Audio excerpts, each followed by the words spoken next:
Welcome everyone back to the Crimson 15 podcast. I'm your host, Crimson Sen. 15 PCA. Native 454. Be sure to check us out over on Twitter at C15 Podcast. Join the discussion over on Discord, link in the description below. And if you're enjoying the videos, be sure to sub, like, share, and hit that bell for notifications.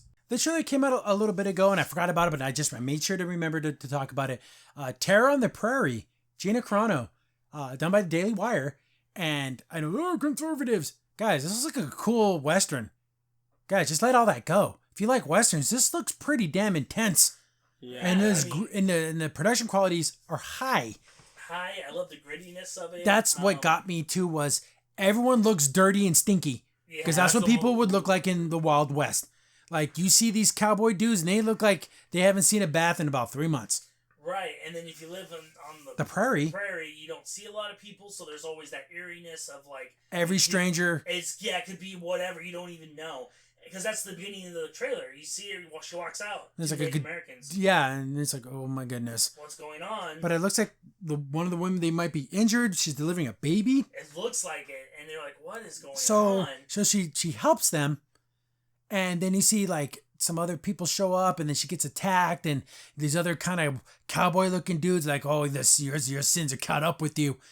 Are they mad at her for helping that Native American dude? Right, or maybe they did something that wronged them or something. Or they didn't want to take arms against the native tribes or something, and they just want to live their life separate. Or if you're not with us, you're against us kind of mentality. Right, and it looks like Gina Carano is like, holding the up wife. The house, and then there's other people helping her. I don't know if that's her family, or that's just random people that are like, I'm going to side with her. This is kind of screwed up. Like, I'm not...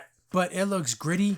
It looks like a great Wild West. Like, it looks like a thriller, like a thriller film take place in the West. Right. You see blood, you see like people dying, you see some intensity here. Because back then you could go to someone's cabin, kill them, and no one would even know. Nope.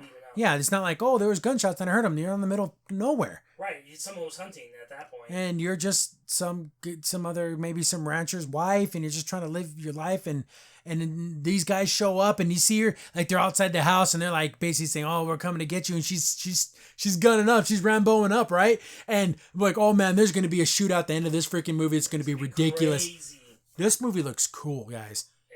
Just forget the fact that anything Gina Carano said in her past, that if you agree or disagree, forget that. Right. Forget it's being made by the Daily Wire. Forget that. You want a cool, gritty Western? There would be blood. It's like that. True grit. It has that feel. I want this to be a moderate success, quote unquote, because I want other films to be made by the Daily Wire. I want more chances. Just entertain us. To entertain us. And hopefully they can get someone like James Woods in the movie, Yeah, because here's the funny thing. Look at this. From what I can tell of the storyline, she's being punished for helping a Native American person. And these are the evil white people that wanted to come punish her for that.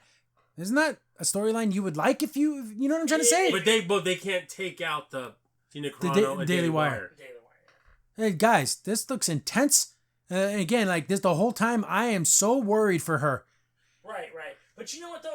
It's a kind of fickle thing, because you would think people would have liked the Rambo storyline from the last movie, but. Yeah, that was, oh my goodness. That was such a good movie. That was a really good movie. That was a super good movie. But that's what I feel like this kind of feels like. It's going to end up that way, where it's just going to be very We'll go see it, we'll love it, and then nothing will ever come of it. Right. I hope it somehow catches on and people do see past their politics. Because guess what? Every Hollywood movie I see, 90% of the people on the screen completely disagree with me on almost everything. Oh, yeah. And I can still enjoy their films. If it's a good movie, I don't care. I can still enjoy it. Mark Ruffalo is insane. He's literally insane. I like him in all his movies. He does a good job. He did great in 13 Going on 30. He played it perfect, like the kind of dorky boyfriend kind of guy. He plays it well. I don't care about his politics. Just entertain me. I'm just asking you to do the same. The one thing I also add on that, like, look at Seth MacFarlane and Orville. I love Orville, but I don't agree with him on almost anything politically, but that's fine. And that's perfectly fine. But this looks dope. Like, I love and again, you come to my home, well, I'm going to defend it. And guess what? I might go down, but I want to be in a pile of your dudes' bodies while I'm doing it. And that's just how it's going to be, because I'm not going to just roll over and let you take everything away from me. Right. Yeah, she's all loading up, getting the gun all loaded up, getting the shotgun ready to go. Oh my goodness, that there's going to be a firefight. It's going to be just glorious at the end. Oh yeah. And Gina Carano ain't no pushover. She ain't no Daisy. So if they get hand to hand, she can knock a dude out. She's a God, she's gorgeous, but she's a big woman. She's got muscles. She's looks like, and again in this storyline, she's gonna be like probably living the ranch life. So she's not just some nothing little wispy little woman. Right. So it's gonna be pretty cool. I think the action is gonna be really good in this. And luckily, our local theater will probably be showing. Yeah, our local Harkins is our local theater, and they show everything. They show art house films. They show religious films. They show documentary films. They even do every year during winter. They'll even show operas. They'll do the live broadcast of the opera on the screen so you can watch. So they do stuff like that too. So they do everything. So hopefully one of the Harkins near us, it might have to maybe not be the one that's closest to us, but one of them will show it. Crimson's in here. Thanks for watching the video. Remember, you can contact us on any of the social media platforms in the description down below. And while you're here, be sure to click on one of the videos over on the right.